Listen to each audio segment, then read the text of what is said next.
Bismillahirrahmanirrahim. Starting with the great name of Allah, who is the most beneficent and merciful. Assalamu alaikum. Welcome to the class, students. This is Bahria Model School, PNAD Maripur, and I am Aksanas from Primary Wing, your science teacher. Hope you are fine and doing well, and also giving you proper concentration to your studies. Let's start our today's class. But before starting our class, let's have a short review of our previous topic.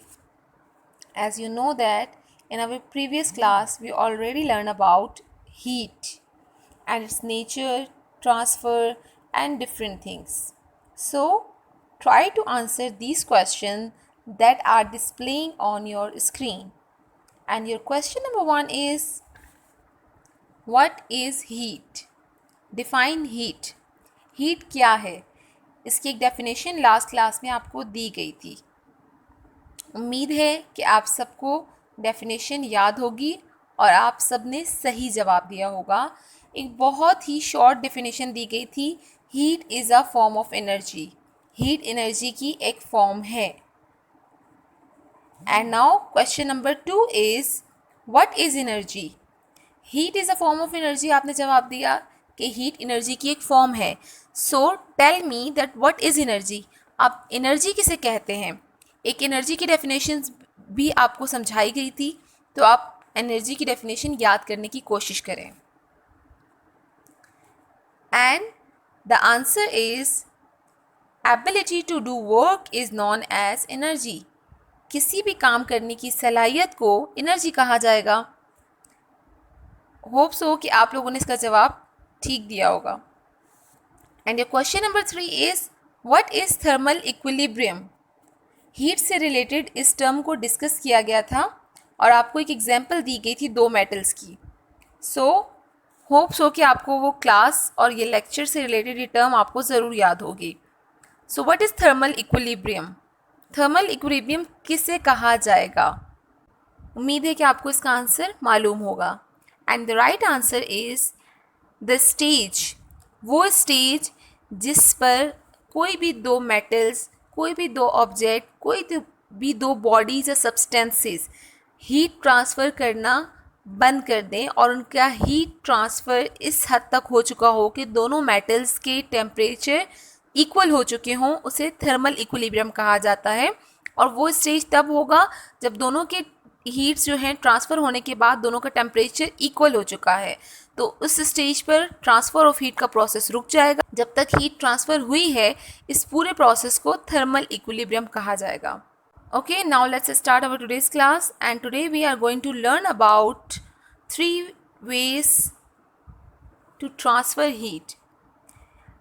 Heat can transfer from one object to another object into 3 ways, and these 3 waves are known as conduction, convection and radiation. And today we are going to discuss about conduction. Conduction is the most common way to heat a solid.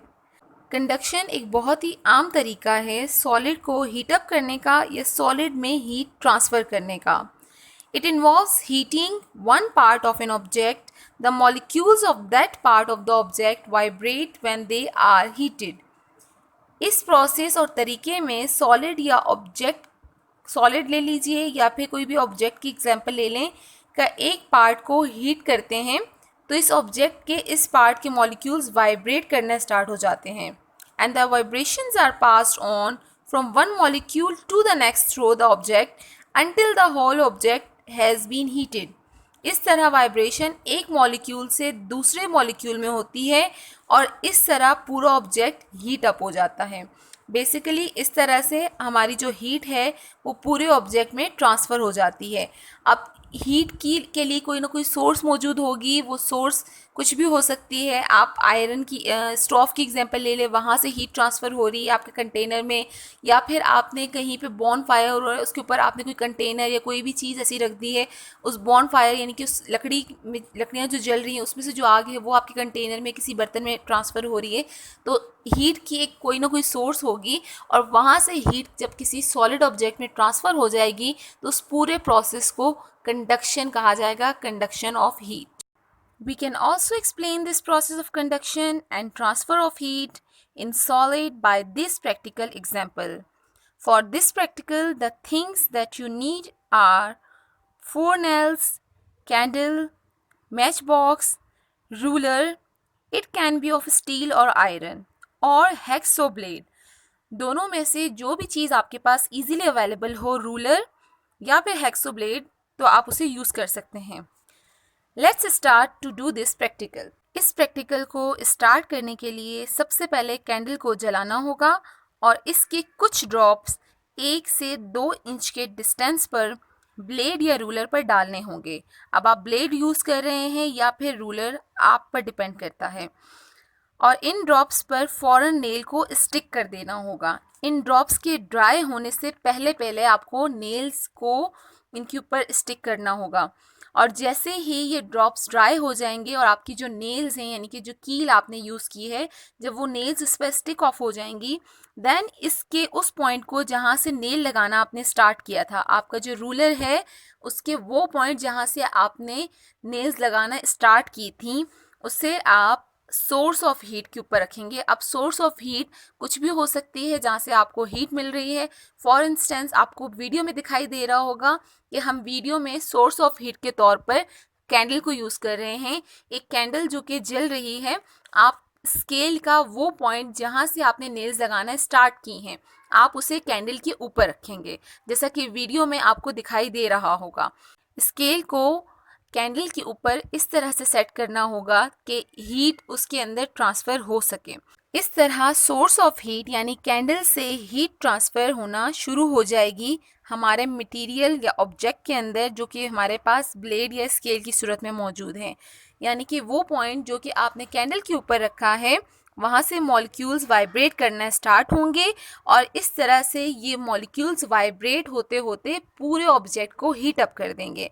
इसकी example आपको इस practical में नज़र आ रही होगी कि किस तरह से वो पॉइंट जो कि कैंडल के ऊपर रखा गया है, वहाँ से जो फर्स्ट नेल है वो गिर चुकी है. और इसके बाद 1 बाय 1 आपकी सेकंड नेल, थर्ड नेल और 4 नेल स्टेप वाइज जो है उनकी मेल्ट होना शुरू हो गई है. जो वो कैंडल जो आपने ड्रॉप्स डाले थे जिनकी वजह से वो स्टिक कर गई थी, चिपक गई थी साथ में, वो मेल्ट करना स्टार्ट कर गए हैं. इससे पता चल रहा है कि वो पॉइंट जो कैंडल के ऊपर रखा गया था, फर्स्ट वहाँ से मॉलिक्यूल्स की वाइब्रेशन स्टार्ट हुई, देन वो आगे ट्रांसफ़र होती जा रही और 1 बाय 1 आपका पूरा मटेरियल या पूरा ऑब्जेक्ट जो भी है वो पूरा हीट अप होना शुरू हो गया है. इस तरह से कंडक्शन का प्रोसेस कंप्लीट हो जाएगा और हीट पूरे ब्लेड या स्केल में मॉलिक्यूल की वाइब्रेशन के ज़रिए ट्रांसफ़र हो जाएगी. Hope that you will have understood the topic of conduction and practical as well. Don't try to do this practical at home without the supervision of your parents. If you want, then do under supervision of your elders and parents. Let's have a review of today's class. जैसा कि आज की class में हमने पढ़ा कि किस तरह से हीट को ट्रांसफ़र किया जा सकता है एक ऑब्जेक्ट से दूसरे ऑब्जेक्ट में. There are 3 ways to transfer heat from one object to another object. 3 तरीके हैं, यानी कि 3 ways हैं, 3 अलग अलग मेथड्स हैं. कंडक्शन, कन्वेक्शन एंड रेडिएशन, जिसमें से आज कंडक्शन को डिस्कस किया गया. Conduction is the most common way to transfer heat into solid. Conduction एक बहुत ही आम तरीका है, यानी कि किसी भी सॉलिड में हीट ट्रांसफ़र करने का जो प्रोसेस होगा उसे कंडक्शन कहा जाएगा. एक प्रैक्टिकल कंडक्ट करके दिखाया गया जिसमें इस बात को एक्सप्लेन किया गया कि किस तरह से मॉलिक्यूल्स की वाइब्रेशन के ज़रिए हीट ट्रांसफ़र की जा सकती है एक सॉलिड में, और एक मॉलिक्यूल से दूसरे मॉलिक्यूल की तरफ हीट ट्रांसफ़र होते हुए किस तरह पूरे ऑब्जेक्ट में हीट को ट्रांसफ़र किया जा सकता है. It's enough for today and now time for homework assignment. And your today's homework assignment is to complete your long questions on your notebook by using your handouts. It's time to wind up the class. Inshallah, we will continue this topic in our next video. Till then, complete your assignments, take care of yourselves and your families.